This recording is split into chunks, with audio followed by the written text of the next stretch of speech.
Excalibur 3 começa mostrando o Rictor. Para quem não conhece, Júlio Richter é capaz de gerar e manipular energia sísmica. Ele está mais associado com grupos como X-Force e X-Factor, mas aqui na realidade do Alvorecer do X, por alguma razão, não está conseguindo controlar os seus poderes. Inclusive, os computadores no começo da história e uma página de um fórum de discussão mutante mostram que ele está interessado em saber se Krakoa possui alguma maneira de ajudar os mutantes a controlarem os seus poderes. Mas com medo de sair desse esconderijo e machucar alguém no caminho, ele decide se isolar em um caixão repleto de terra. Bem dramático. Nisso, nós voltamos para a situação em que terminou a segunda edição de Excalibur, com o grupo formado por Jubileu, Capitã Britânia e Gambit, descobrindo que quando entraram no Otherworld, o Shogo, o bebê adotivo da Jubileu, se transformou em um dragão. E como nós levantamos a teoria na análise da edição anterior, essa é só uma manifestação da imaginação do Shogo. É a forma que ele mesmo escolheu para se representar dentro dessa realidade, apesar de parecer que ele tem uma consciência maior transformado em dragão. O grupo decide pegar uma carona no Shogo para Camelot, mas logo são subjugados pelo exército da Morgana, que está em maior número. Eles usam o fogo do dragão para se livrar dos inimigos, mas logo surge o Brian como o Cavaleiro Negro completamente desequilibrado e indo para cima da Capitã Britânia, acusando ela de ser uma impostora e querendo realmente matar sua própria irmã. É quando o Shogo usa o seu fogo mais uma vez para resgatar os mutantes e logo a história corta para o Apocalipse, encarando o portal para o Otherworld e falando sobre como os cristais mágicos são fracos porque eles são baseados na magia humana, que também é fraca. Só que a magia mutante não vai ser assim. E para controlar os cristais da Terra, ele precisa de alguém que controle a Terra. Assim, o Apocalipse atravessa um portal direto para a cidade, onde desfila tranquilamente entre as pessoas até chegar ao Rictor, que fica meio relutante ali em acreditar no Apocalipse, mas acaba aceitando se unir a ele depois da promessa de que vai encontrar um novo lar em Krakoa. É realmente difícil acreditar no Apocalipse depois de tudo que ele já fez na história dos X-Men e pelo modo que ele está se comportando em Excalibur. Mas também não dá para negar que o discurso dele é muito convincente. Sempre foi muito convincente. Assim, o Rictor se une à equipe e é levado até Cornwall. Mas nesse exato momento, a dupla é confrontada por Peter Wisdom, o Facas Quentes. Que nomezinho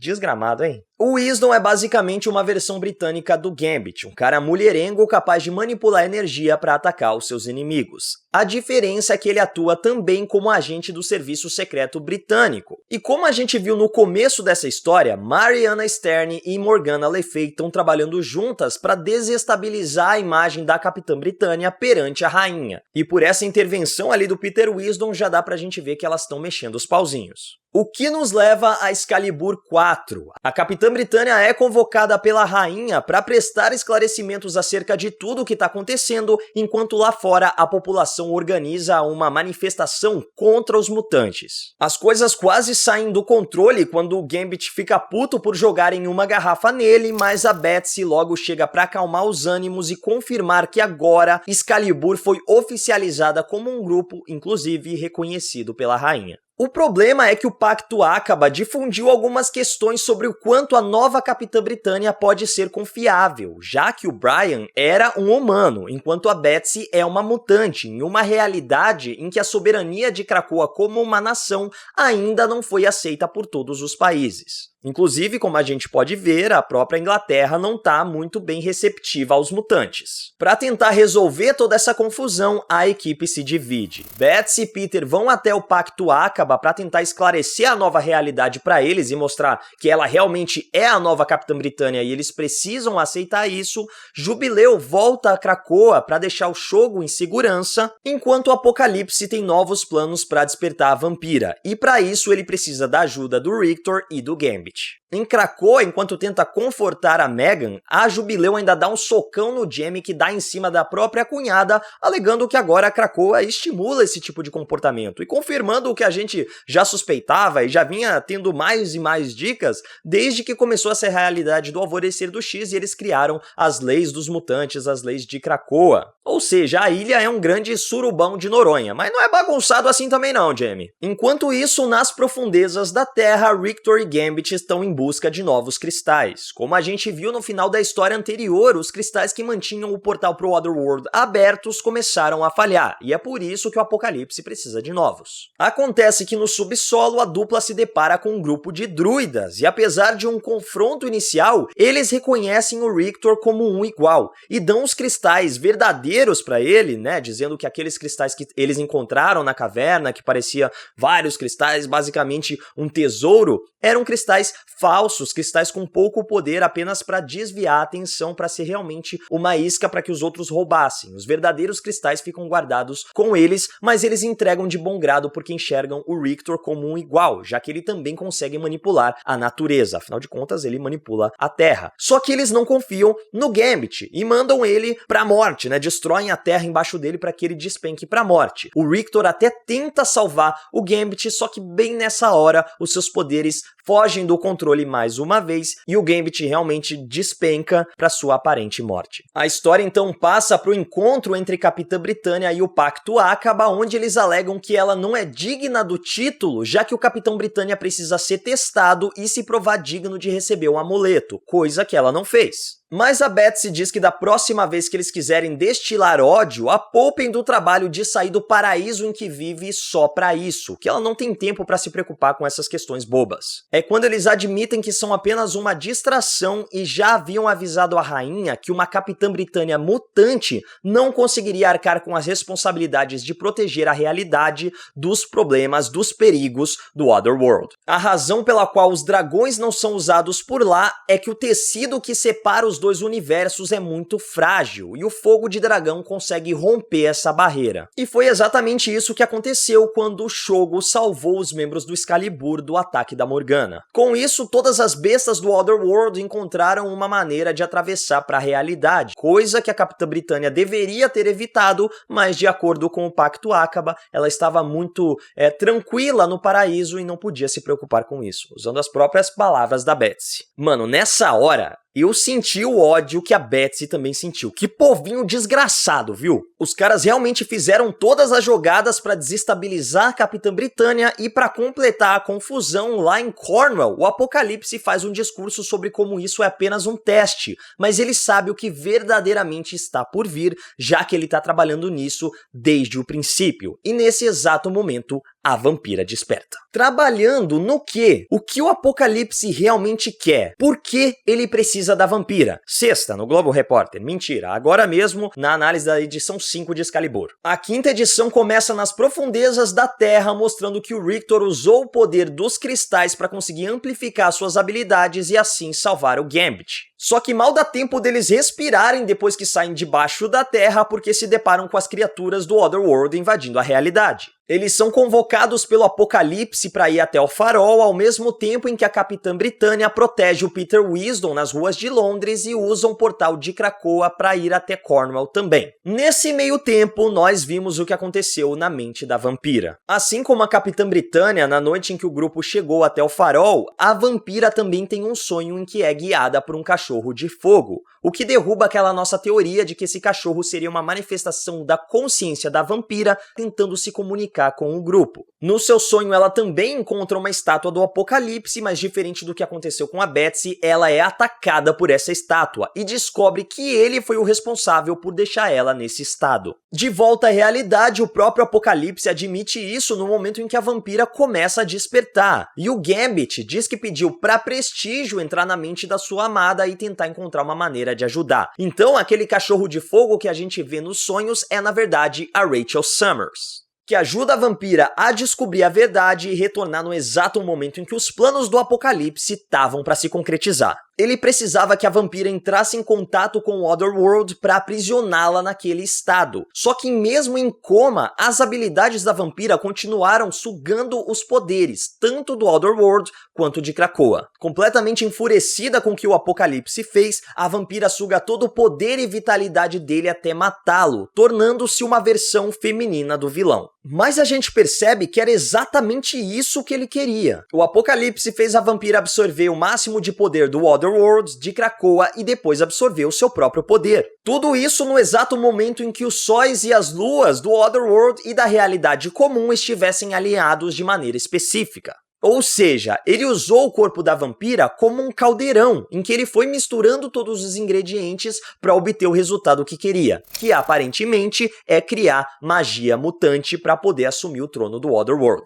Mas pra quê? Bom, mesmo sem saber o que vai acontecer aí, a gente precisa falar. A vampira é muito foda. Que surra que ela deu no Apocalipse. É claro que naquele momento ele realmente queria ser morto por ela, ele queria que os seus poderes fossem absorvidos por ela, mas ela nem deu chance do vilão revidar. E que dó do Gambit achando que ia fazer alguma coisa contra o Apocalipse, né? O estranho é que o James Braddock tava lá pra recepcionar o Apocalipse, e ele diz que eles têm muito trabalho a fazer. Fica óbvio que ele realmente estava planejando ser morto pela vampira e retornar para concluir os seus planos. Enquanto isso, Excalibur invade o Otherworld para tentar derrotar a Morgana e resgatar o Brian. É quando o Apocalipse surge no local e, vendo que essa guerra jamais teria fim, propõe um duelo de campeões para Morgana, Betsy contra Brian. Quem ganhar fica com o trono de Camelot.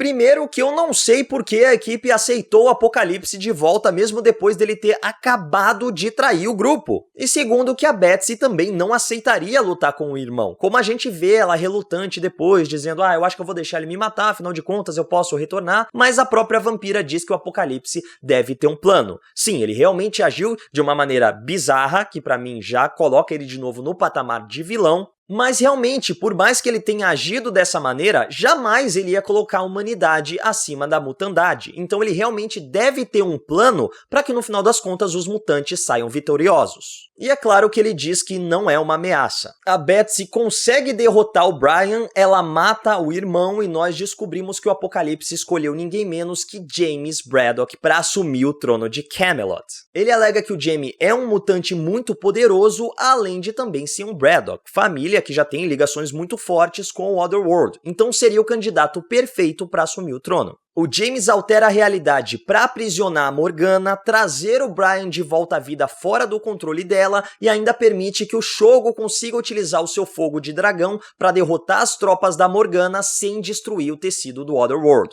Então quando a gente para pensar, realmente faz sentido o James ser o rei de Camelot. Só que ele é maluco e tá bem claro que ele vai ser basicamente um fantoche do Apocalipse no trono, então é claro que ainda tem caroço nesse angu. De volta a Krakoa, por alguma razão que não foi explicada, a vampira voltou à sua aparência normal e em um momento até bem bonito ali com o Gambit, ela diz que tem medo de ter filhos. E eu vi muita gente na internet revoltada com essa decisão da personagem, porque já tem algum tempo que a vampira consegue controlar os seus poderes, Krakoa tá nessa vibe de opa, vamos procriar, e realmente seria muito legal ver um filho dos dois, né, da vampira com o Gambit. Então eu tô vendo muita gente dizendo que isso é covardia dos roteiristas que não querem colocar um filho dos personagens, sendo que agora não tem motivo pra isso não acontecer. Só que cara, ela acabou de voltar de um coma. Ela virou uma versão feminina do Apocalipse. O Gambit quase morreu. Tem muita coisa acontecendo em uma realidade que ainda não está estabilizada. Por mais que os poderes agora dela estejam estabilizados, o que sempre foi o grande medo dela, né? Ter um filho e ela mesma acabar matando o filho justamente por conta dos poderes. Então dá pra entender que agora ela tem outros medos além de si mesma. Enquanto isso, na Inglaterra, a gente tem um novo drama pros Braddock, já que o Brian foi submetido a mais uma vez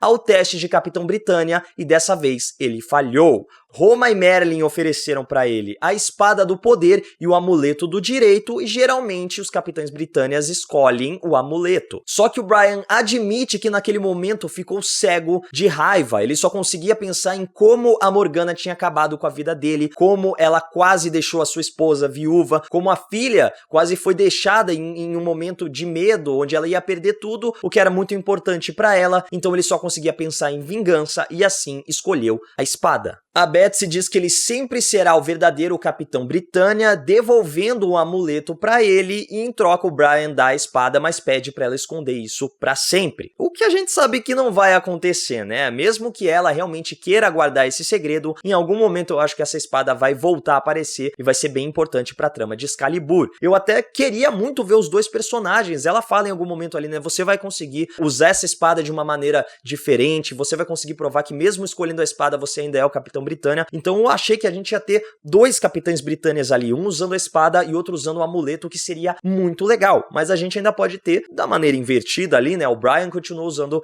o amuleto e a Betsy, né, a Psylocke, que sempre utilizou espadas, agora vai ter uma nova espada no seu arsenal, que é nada menos que a Espada do Poder. Enquanto isso, em Camelot, o Apocalipse, é claro, não cumpriu a sua parte do acordo de deixar que a Morgana vivesse em paz no exílio e, em vez disso, dissecou a vilã viva. Ele encontrou na bruxa um componente maligno conhecido como componente Y, que logo de cara a gente associa com o gene X. Fica meio que implícito que o componente Y é o responsável pela manifestação da magia, e por isso dá pra gente fazer esse comparativo com o gene X, que consegue manifestar as habilidades dos mutantes, enquanto o componente Y manifesta as habilidades mágicas. O documento ainda diz que o Apocalipse utilizou o próprio James Braddock e o Êxodos durante os seus experimentos, mas a gente não sabe muito bem como ele fez isso. Mas pela primeira vez somos apresentados ao termo Mágica Superior, ou seja, o Apocalipse realmente desenvolveu uma maneira dos mutantes utilizarem magia. Agora resta saber como ele vai utilizar isso. Como a gente já tinha mencionado, o James, ele realmente é um fantoche ali. Ele pode ser o governante de Camelot, ele pode ser um mutante com a capacidade de alterar a realidade, mas ele ainda é submisso ao Apocalipse.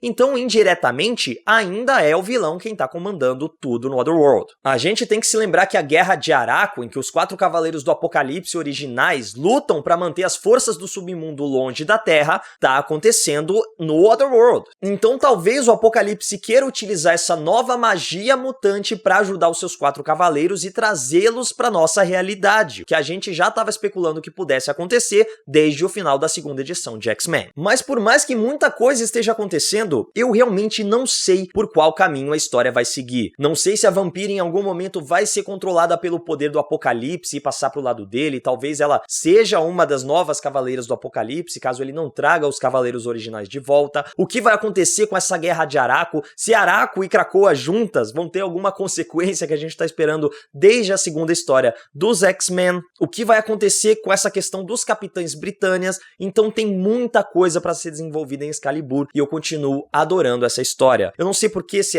esse universo mágico, se essa questão mais lúdica, as artes são muito bonitas, tanto dos personagens quanto dos cenários, os monstros que invadiram Londres, que invadiram a nossa realidade também tem um design muito interessante. Eu acho o universo de Excalibur muito rico e é por isso que eu continuo adorando essa história. Sem contar que é sempre muito legal ver o Apocalipse em ação. Mas e você? O que você tá achando de Excalibur? Comenta aí embaixo e aproveita para seguir a Legião dos Heróis nas nossas redes sociais e me segue lá no Instagram também, @MaidannaLH. É isso, Legionários, e que a força esteja com vocês. Em Krakoa, enquanto tenta confortar a Meggan, a Jubileu ainda desce o socão no Jamie que dá em cima a Meggan. Que aparentemente mente. Que loucura.